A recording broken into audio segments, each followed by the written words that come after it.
과거 지방선거 결과를 보면 여당의 무덤이라는 말이 어느 정도 맞아떨어지는 측면이 있습니다. 먼저 재보궐선거까지 포함해서 모두 9차례 시장 선거가 있었던 서울을 좀 보겠습니다. 9번 가운데 여당이 이긴 건 3번인데요.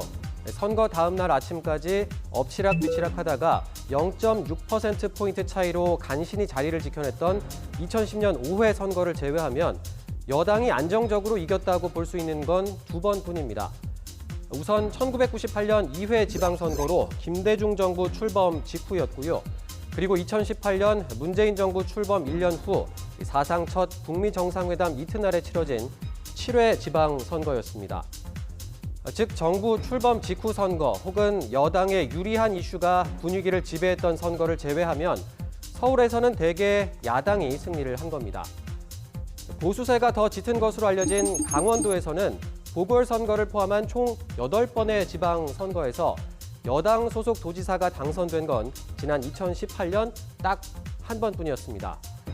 이렇게 보면 지방선거에서는 중앙정부에 대한 견제 심리가 강하게 작용한다, 이렇게 볼 여지가 있는 것 같은데요. 하지만 최근에는 정반대의 의견도 나온다고 합니다. 왜 그런지 김지선 기자가 설명해 드립니다. 네, 지방선거가 여당의 무덤이라는 말 완전히 틀린 건 아니지만 반드시 그렇게만 보기는 어렵습니다. 이번에는 경기도의 선거 결과를 가지고 이야기를 해보겠습니다. 이 경기도는 인구가 가장 많고 다양한 지역 구성원들이 모여 있어 대표성이 작지 않은 지역인데요. 그런 경기도 지난 7차례 지방선거에서 야당 후보가 도지사에 당선된 건 2번뿐입니다. 언제였을까요?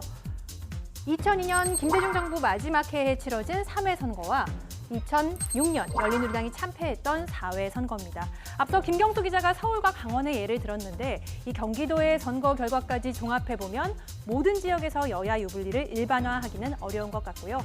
오히려 정권의 주기, 즉 사이클과 관련이 더 깊어 보입니다. 새 정부가 들어서고 초중반에는 안정에 대한 여론이 강하지만 정권 후반으로 갈수록 심판 심리가 강해져서 정부와 여당이 불리해지는 건데요. 실제로 지난 7차례 지방선거 결과를 한 번에 보겠습니다. 각 선거에서 여당이 이긴 광역단체를 지도에 보라색으로 색깔로 표시했습니다. 여당은 당시 대통령을 배출한 정당에 따라 달라졌는데요. 하나씩 볼까요? 1995년 김영삼 정부 3년 차에 치러진 1회 선거에서 여당은 5석을 가져갔습니다. 2회 선거는 김대중 정부 첫 해 실시되는데 여당인 새정치국민회의는 연합공천을 실시한 자민련과 함께 10석을 가져갔습니다. 하지만 5년 차에 접어들자 단 4석이라는 초라한 성적표를 거둡니다. 노무현 정부 하반기에 치러진 선거에서 여당인 열린우리당이 단 한 곳에서 이기면서 참패했죠. 이후 2차례 지방선거는 모두 대통령 임기 중반에 치러집니다. 이명박 정부 중반에 실시된 5회는 6석, 그리고 박근혜 정부 초중반에 열린 6회는 8석을 얻었습니다.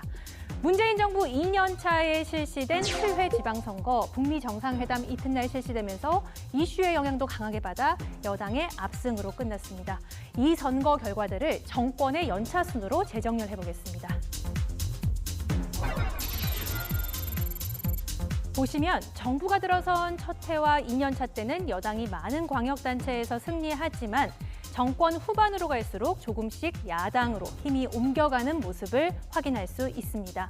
이 4년 차와 5년 차 때는 확실히 힘이 빠지는 모습이네요. 이번 선거 윤석열 대통령 취임식 한 달도 채 안 돼 치러진다는 점에서 김대중 정부 첫 해 치러졌던 2회 선거와 유사합니다. 하지만 섣불리 결과를 예단하긴 이르죠. 역대 최소 표차, 그리고 취임 이후 이어지는 여러 이슈 속에 국민의 마음이 어디로 향할지는 선거가 모두 끝난 후에야 알 수 있겠죠. 지금까지 민심연구소에서 전해드렸습니다.